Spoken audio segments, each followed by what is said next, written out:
ओम नमः शिवाय भक्तों को जय श्री राम।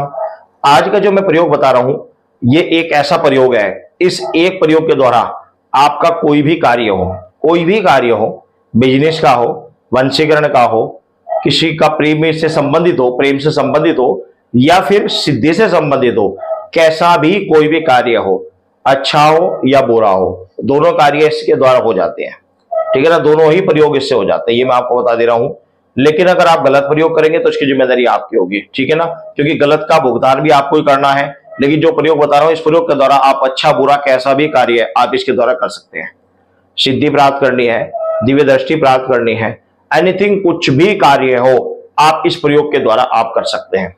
यह प्रयोग किस तरीके से किया जाएगा, इस एक मंत्र में आपको बताऊंगा। उस मंत्र का प्रयोग किया जाएगा। उस मंत्र के बीच में अमुक स्थान आया है, उस अमुक स्थान पर आपने उस कार्य का नाम लेना है जिस कार्य के लिए आपको प्रयोग करना है। अब सबसे पहले क्या करना है, आपने शुक्ल पक्ष के, किसी भी शुक्ल पक्ष के प्रथम शनिवार के दिन आपने एक नारियल लेना है, उसके ऊपर काली चुन्नी लगा लेनी है, कुछ पैसे रख लेने हैं, कुछ चावल रख लेने हैं और साथ ही आपने कुछ फल इत्यादि रख लेने हैं, एक पुष्प की माला रख लेनी है। ये सभी सामान ले जाकर आपने माता महाकाली के मंदिर में जाइए और माता महाकाली को समर्पित कर दीजिए। साथ ही आपने एक मीठा पान रख लेना है। इसके अलावा 2 लड्डू भैरवदेव के आपने अलग से रख लेने हैं। ये सभी सामान माता महाकाली को चढ़ाकर माता से प्रार्थना करनी की, हे माता महाकाली, हे जगतजननी महामाया, हे आदि शक्ति जगतजननी महामाया, मैं आपके एक मंत्र का प्रयोग कर रहा हूं, इस मंत्र की साधना कर रहा हूं, कृपया कर मेरे ऊपर अनुकंपा करें। कोई भी लेडीज या पुरुष कोई भी इस प्रयोग को कर सकता है।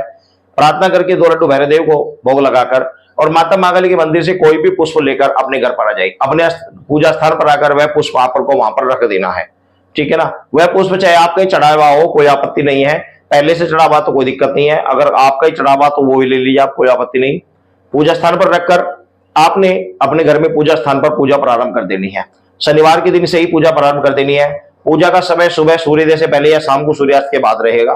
आपने शांत भाव से बिल्कुल धरती माता को प्रणाम करके, आसन को प्रणाम करके, अपने गुरु का ध्यान करके, पितरों का ध्यान करके, गणेश भगवान जी का ध्यान करके, भगवान शंकर का ध्यान करके, उसके बाद में एक मंत्र का जाप करना है माता महाकाली के। इस मंत्र का आपको जाप करना है, मैं मंत्र बताऊंगा। इस मंत्र का आपने 5 माला जाप करना, ध्यान रखना, 5 माला जाप करना है और ये जाप आपका 41 दिन तक कंटिन्यू चलता रहेगा।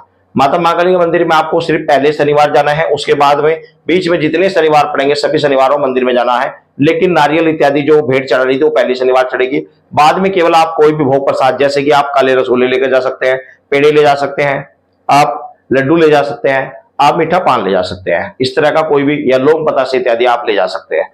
ये भोग आपको प्रत्येक शनिवार आपको माता महाकाली मंदिर में जाकर आपने चढ़ाना है, जब तक ये साधना पूरी होगी। 41 दिन की साधना रहेगी। प्रतिदिन 5 माला का जाप करना है। जाप जब आपका पूरा हो जाए, आपने कपूर लेना है, कपूर के ऊपर 2 लौंग रख लेनी है और वह एक पतासा लेकर, पतासे के ऊपर कपूर रखकर उसके ऊपर 2 लौंग रखकर आपको जला देनी है। तो इस तरीके से आपका भोग लगाया जाएगा। जल का लोटा बराबर में रखें, जब जलने लगे तो 2 छींटे आपने उंगली से 2 छींटे आपने जल के लगा देने हैं। ये माता का आपको भोग लगाएगा। प्रतिदिन इस तरीके से भोग लगाना, मिश्री का लगा सकते हैं, अपने जो भी आपके पास उपलब्ध है, प्रतिदिन आपको मंत्र जाप करने के बाद ये भोग लगाना है। 41 दिन आपको करना है। इन 41 दिनों में आपने पूर्ण ब्रह्मचर्य का पालन करना है, शुद्ध सात्विक भोजन करना है, लड़ाई झगड़ा नहीं करना, हो सके तो भूमि सहन कर ले, नहीं कर सकते तो कोई आपत्ति नहीं है। लेकिन ध्यान रखना कि पूर्ण सात्विक रूप से आपको साधना करनी है। दाढ़ी, सर के बाल, नाखून इत्यादि ना काटे तो अति उत्तम रहेगा। काटने नहीं चाहिए, इस प्रयोग में काटने उचित नहीं। लेकिन अगर कोई नौकरी पैसे वाला व्यक्ति है तो वो काट के की मजबूरी है तो वो काट सकता है, अन्यथा ना काटने। तो इस तरीके से साधना की जाएगी। आप पहले मंत्र सुन लीजिए। मंत्र है, काली नाम की देवी हाथ लिए तलवार, दाएं हाथ खप्पर विराजे, मोर अमुक काज सवारे, माता रूप में काली आओ, कारज करके तुरंत दिखाओ, दुहाई हनुमत वीर की। इसमें अमुक स्थान आया है, वह जो अमुक स्थान आया उस पर आपको, उस जगह पर आपने अपना जो भी मनोरथ है वह उस जगह आपको फील कर देना, यानी कि आपने बोलना है। ठीक है ना, इस वहां पर वह चीज बोलकर आपने मंत्र को कंप्लीट कर लेना है। अमुक स्थान पर ध्यान रखना, मंत्र भी पूरा नहीं है, अमुक स्थान पर आपने वो बोलना है जिस कार्य के लिए आपने इस प्रयोग को करना है। तो ये कार्य आप कीजिए। वेरी इंपॉर्टेंट उपाय है, कुछ करोगे तभी कुछ प्राप्त होगा, बिना करे कुछ भी प्राप्त नहीं होता। सब भक्तों को जय श्री राम।